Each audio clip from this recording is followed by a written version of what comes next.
Hello and welcome back to Let's Play Crusader Kings 2 Horse Lords.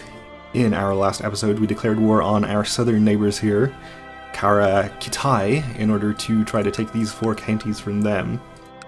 But we have been rudely interrupted by the Bulgars. They are trying to invade Cumania, which we just invaded from them recently, so we obviously can't let them do that. I think we have to prioritise winning the defensive war against the Bulgars before we can really focus on this one, since we can probably white piece them at a fairly low-ish war score, maybe, well, 50% or so probably, while we are going to have to take these guys to 100, and the consequences of losing the war against the Bulgars is much worse.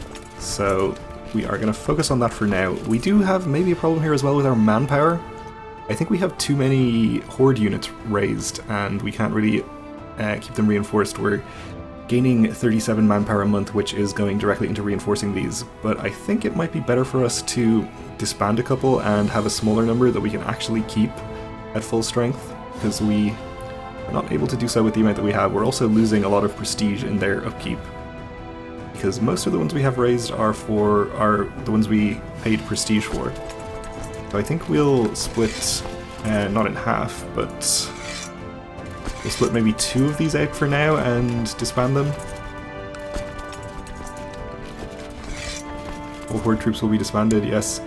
So this should be able to reinforce a little more easily now. And we might actually be able to gain any manpower at all, which would be nice. And also we are losing less prestige. We lost our court chaplain, okay. Not a big deal, I guess. We'll appoint a new guy instead. Yeah, I guess our vassal can do it. Speaking of court chaplains, though, I suppose we probably have some non-Tengri land at this point? Maybe not, okay. Yeah, alright. So we'll just leave our vassal to do whatever he wants and not have him try to convert things.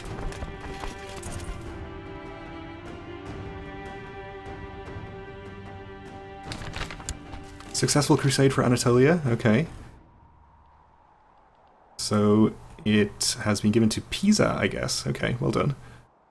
Cursed infidels. And we also need to appoint a new commander. Hide the honorary titles for the moment. We still have Temujin. He's getting on in years now. He's 60. So he is probably not going to live much longer, which is unfortunate because he is our best commander right now. I think for our fourth, though, we'll appoint our son here, who is not too bad himself. Unfortunately, he's a heavy infantry leader, and I don't think we have any heavy infantry at all, so not exactly a useful trait there, but that's okay.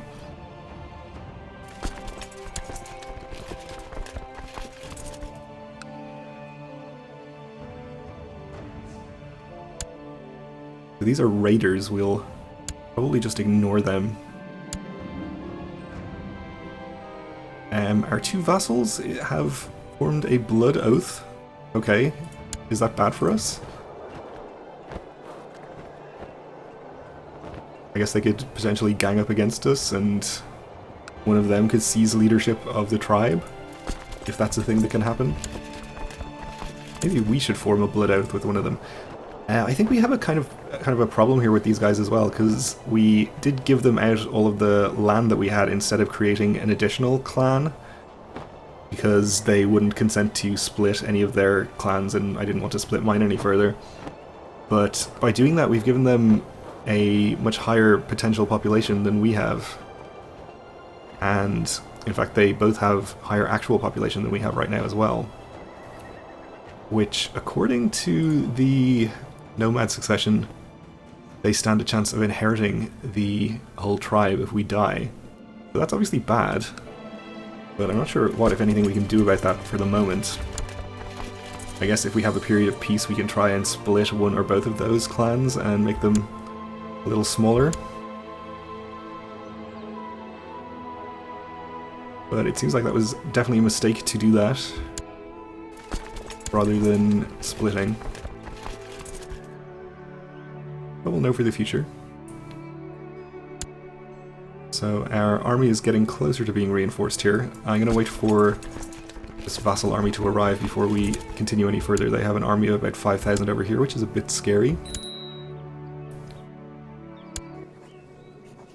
We can call the leader of the Cumania Revolt to war.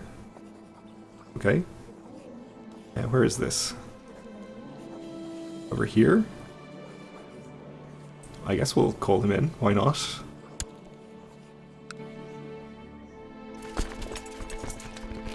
Our vassals look to be heading east for some reason, which I don't really appreciate. If they'll come with me instead, that would be nice. One of them is coming with me, that should be enough. He's coming to war, that's fine. We did not catch this enemy army. So our war score here that we have lost has just been from battles, okay. I guess if we can go and fight that army we should do it, otherwise we could head towards their capital and try to siege it. We're trying to intercept this army might be a good idea also. Our shrine has completed. We are back to gaining prestige, which is good. We're slightly losing money though. I think we should spend some more on another upgrade in our capital though. Hunting parties is very cheap, maybe we should just build that. Man sentiment +2, I guess that's helpful. Fort level and garrison size.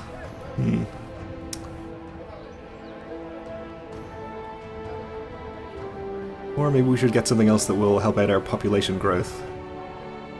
Yeah, let's do that for the moment.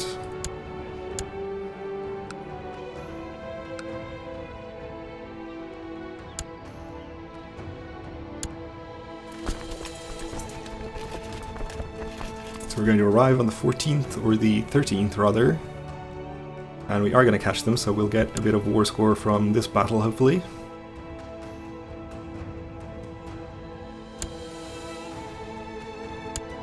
Meanwhile, it looks like our vassal army over here is, first of all, dealing with these raiders, I believe they were. Maybe they'll go and make some progress in our other war. I guess I would be okay with. I think we can actually handle the Bulgar army with the amount of troops we have over here.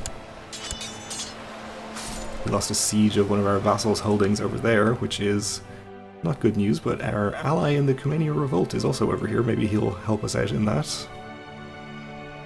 Oh dear, and we have the army of Tuktu, which is a Bulgar vassal, heading in here.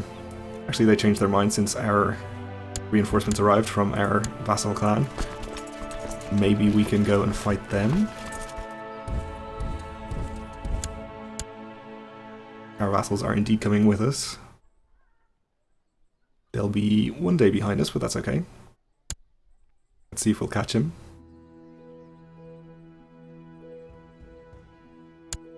He's not even trying to get away, so we will.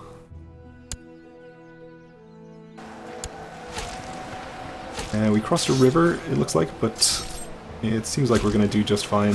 They did not have a leader, I think, in their middle flank or the right, so yep, they are going to fall very quickly, and we should get a decent amount of war score for that. I think we'll pursue them, even though it's across a major river.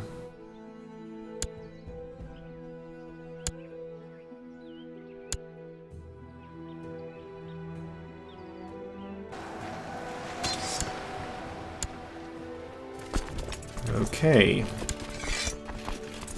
So we have minus 30%-ish for losing that holding down there, so we should probably head over there and try and take that back. Though it seems like the main Bulgar army is on the way up here. Maybe instead of that we'll head to their capital. We'll try and siege that. If they want to attack us, we should have enough troops to fight them. Obviously we are not in a position to demand a white peace at the moment, since we're at such a negative war score. Looks like our other vassal is doing some work over here though. He's gonna probably siege something, which will at least extend our time limit for having to do something about this war, if we're not losing ticking war score all the time. We can just assault this, probably without many losses. Why don't we hold off on doing that till we see what the Bulgar army is up to, though? They might want to fight us. And actually the siege goes very quickly, so probably no point in assaulting anyway. Okay, they are trying to come in and attack us. We have a numbers advantage. So I think we'll take this battle. I like our chances. Oh good, the old wound has finally healed, leaving a pretty grotesque scar behind. And now we have only the 1 health penalty. And the battle has started. So he does have pretty decent commanders in charge, but we have better ones on the left and right. Or left and middle, sorry. The right one, ours is slightly worse. We'll see how it goes. Yeah, it looks like we are winning pretty decisively in those 2 flanks, which will give us the victory overall. And I think we'll stay here and complete this siege. Actually, why don't we assault it, get it done quickly, and then we can follow him for another battle. The actual Bulgar army is headed to Mordva. Oh, they're both headed to Mordva. Okay. To Mordva it is. We are up to 50% now, actually, so possible they'd take a white piece. Yes, they would. Okay. Kumania is mine.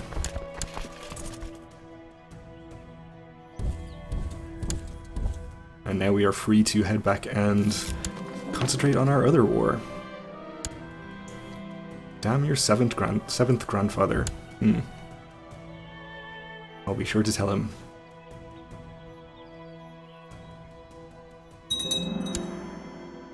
Our latest upgrade is finished. And we have been sent a preacher to tell us about the Manichaean faith. We'll put him in the dungeons, and let's see, can we ransom him or anyone else? Take a free 10 gold.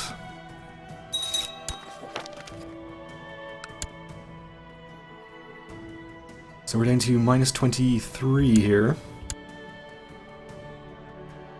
And right up to plus 14 as our vassal has taken a holding. We can call in the Kagan of Kumania if we want to, who is Orthodox. I'm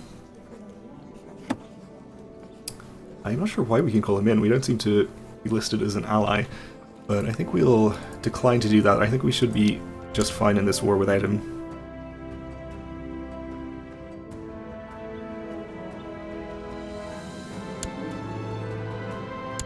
And we have been sent the Patriarch of Kumania to preach to us.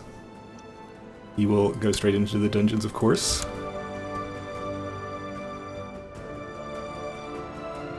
We'll never turn away from Great Tengri. And we apparently lost one of our commanders, so let's appoint somebody else. I suppose we could appoint our son and heir, but I think I would prefer to continue keeping him out of combat, maybe.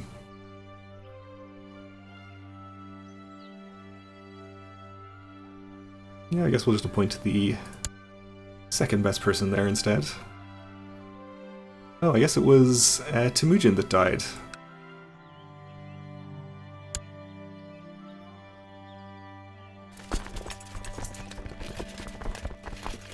That is sad. He has served us well.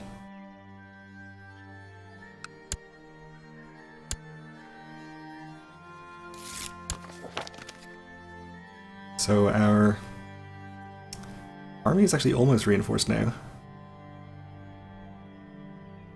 For the first time in a long time. It looks like our vassal is going to fight the enemy army here, which is absolutely fine. Hopefully he'll win. We're going to fight here in the steppe. Should be okay. We'll just stay here and siege for the moment. Another day at court and another endless procession of matters that you are required to pass judgment on. As yet another peasant drones on about his sickly pigs and the neighbour he believes poisoned them, you feel a profound emptiness. This isn't the life you had imagined. So we're going to become depressed, which is pretty bad. Along with stressed, we are back to -2, which does just cancel out the +2 from strong, of course, but at the age of 64, I think we can probably expect to die pretty soon.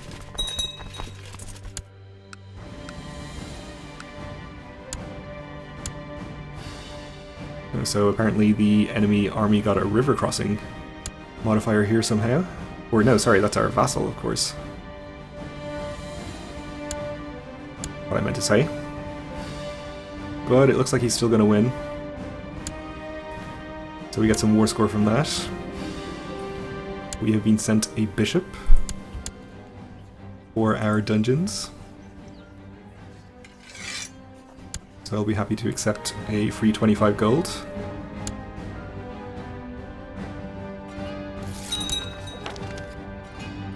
And I think we should spend it on another upgrade here, probably. Maybe we should spend it on nomad tax? Or sheep? Since improving our future income is probably a good investment. That is basically the whole source of our income.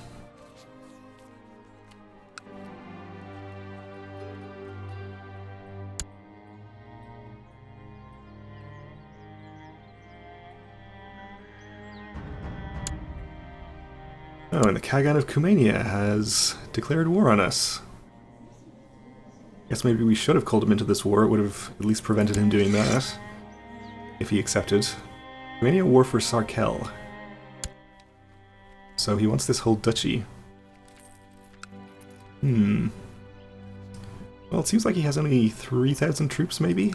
No, he hasn't called in his vassal here yet, so he probably has quite a few more once he calls on them. Well, we'll try and finish this war quickly and then go and deal with him.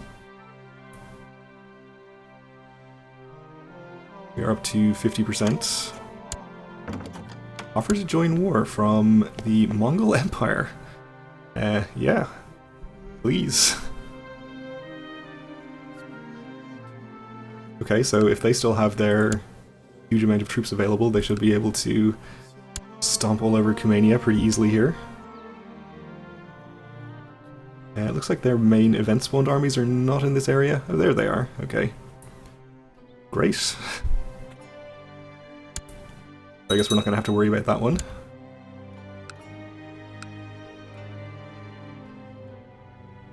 I think we probably don't automatically get our vassals called into that war.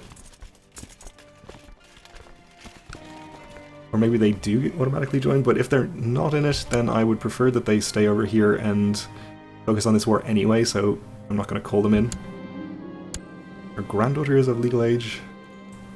Became a brilliant strategist. Good for her. Let's see if there's any useful allies we could get.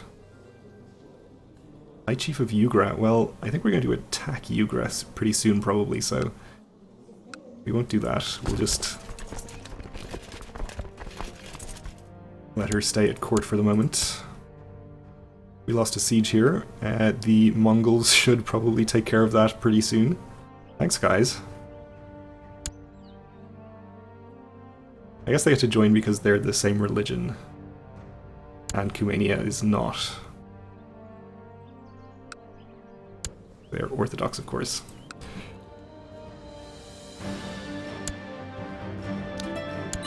And there we go, okay.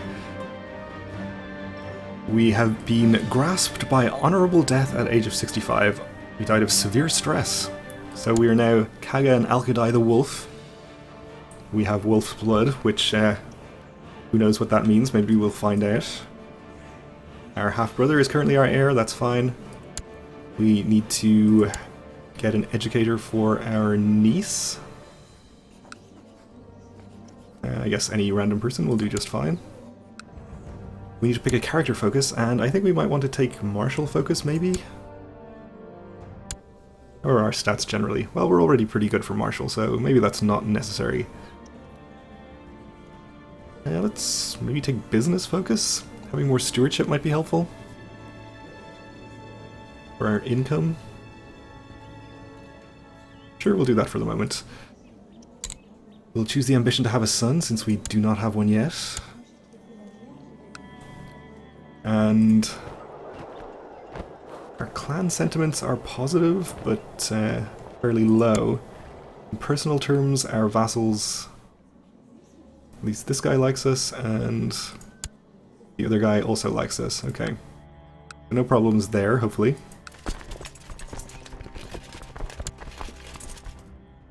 Also worth noting that we did actually inherit ourselves, even though our vassals both have higher population than we do.